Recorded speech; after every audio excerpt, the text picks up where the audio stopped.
അത്ഭുതങ്ങൾ തീർന്നിട്ടില്ല, അടയാളങ്ങൾ തീർന്നിട്ടില്ല കാലത്തിൽ ഈ ലോകത്തിൽ. എൻ്റെ പേര് വത്സമ്മ, വീട് വള്ളിക്കോടാണ്. എനിക്ക് കഴിഞ്ഞതിൻ്റെ മുമ്പിലത്തെ ഞായറാഴ്ച എനിക്കുണ്ടായ ഒരു അനുഭവമാണ്. ഒരു അപകടത്തിൽ നിന്ന് ഞാൻ അത്ഭുതകരമായിട്ട് രക്ഷപ്പെട്ട ഒരു കാര്യമാണ് എനിക്കിവിടെ പറയാനുള്ളത്. ഞാൻ രാവിലെ പള്ളിയിൽ പോയി വന്നതിന് ശേഷം, വിശുദ്ധ ബലി അർപ്പിച്ച് വന്നതിന് ശേഷം അടുക്കളയിലെ ജോലി പെട്ടെന്ന് തീർക്കാൻ വേണ്ടിയിട്ട് ഞാൻ 2 സ്റ്റൗവും കത്തിച്ച് വെച്ച് ജോലി ചെയ്യുമായിരുന്നു. 2 സ്റ്റൗ ഒരേ സമയം കത്തിച്ചു. കുറച്ച് സമയം കഴിഞ്ഞിട്ട് ഞാൻ വലിയ സ്റ്റൗ നോക്കുമ്പോൾ അത് കെട്ട് കിടക്കുകയാണ് കണ്ടത്.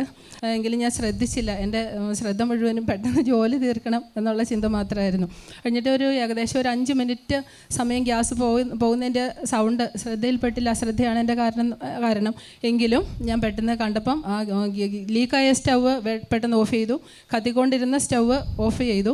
അതിനുശേഷം ഞാൻ ലൈറ്റ് ഇട്ടിട്ടുണ്ടായിരുന്നു. അത് ഓഫ് ചെയ്യാനായിട്ട് കൈ ഉയർത്തിയപ്പം എൻ്റെ മനസ്സിലേക്ക് പെട്ടെന്ന് വേണ്ട എന്ന് തോന്നി. ഞാൻ ഇത്രയും ചെയ്തതിന് ശേഷം വേഗം വെളിയിലേക്ക് ഇറങ്ങിപ്പോയി. ഞാൻ അവിടെ ഇരുന്നു. എനിക്ക് പിന്നെ മനസ്സിന് എന്താ ഉണ്ടായെന്ന് ചോദിച്ചാൽ, എനിക്ക് അത്ര ഗ്യാസ് ലീക്കായിട്ടും ആ ഒരു സ്റ്റൗ കത്തിക്കൊണ്ടിരുന്നിട്ടും അവിടെ തീപിടുത്തം ഉണ്ടാകാതിരുന്നത് എങ്ങനെയാണെന്ന് എനിക്ക് എൻ്റെ മനസ്സ് വല്ലാതെ അസ്വസ്ഥപ്പെട്ട് എന്നോട് തന്നെ ഞാൻ ചോദിച്ചു.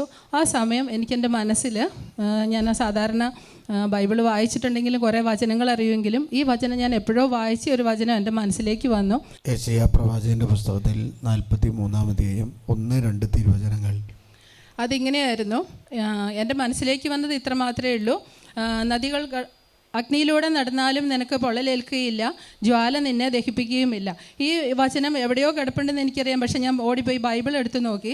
ബൈബിൾ എടുത്തിട്ട് ഇതെവിടെയാണെന്ന് എനിക്കറിയില്ല. പക്ഷേ ഞാൻ 2 പ്രാവശ്യം പേജ് മറിച്ച് നോക്കിയപ്പോഴാണ് ഈ വചനം എനിക്ക് കിട്ടിയത്. 2-3 പ്രാവശ്യമേ പേജ് മറിക്കേണ്ടി വന്നുള്ളൂ. അതിങ്ങനെയായിരുന്നു: യാക്കോബേ, നിന്നെ സൃഷ്ടിക്കുകയും ഇസ്രായേലെ, നിന്നെ രൂപപ്പെടുത്തുകയും ചെയ്ത കർത്താവ് അരുളി ചെയ്യുന്നു, ഭയപ്പെടേണ്ട, ഞാൻ നിന്നെ രക്ഷിച്ചിരിക്കുന്നു. നിന്നെ പേര് ചൊല്ലി വിളിച്ചിരിക്കുന്നു, നീ എൻ്റേതാണ്. സമുദ്രത്തിലൂടെ കടന്നു പോകുമ്പോൾ ഞാൻ നിന്നോട് കൂടെ ഉണ്ടായിരിക്കും. നദികൾ കടക്കുമ്പോൾ അത് നിന്നെ മുക്കിക്കളയുകയില്ല. അഗ്നിയിലൂടെ നടന്നാലും നിനക്ക് പൊള്ളലേൽക്കുകയില്ല, ജ്വാല നിന്നെ ദഹിപ്പിക്കുമില്ല. ആ ഒരു വചനം അന്വർത്ഥമായിരുന്നു. ആ സമയത്ത് നാളെ എനിക്ക് 100% ഉറപ്പായി. ഞാൻ അന്ന് വെളുപ്പിന് 3:30 എഴുന്നേറ്റ് കൊന്ത ചൊല്ലി പ്രാർത്ഥിച്ചിട്ടുണ്ടായിരുന്നു. ദൈവത്തിൻ്റെ കാരുണ്യം അനന്തമാണ്. അതിലാണ് ഞാനിന്നിപ്പോൾ ഈ അവസ്ഥയിൽ ഇവിടെ ഉള്ളതെന്ന് എനിക്ക് 100% അറിയാം.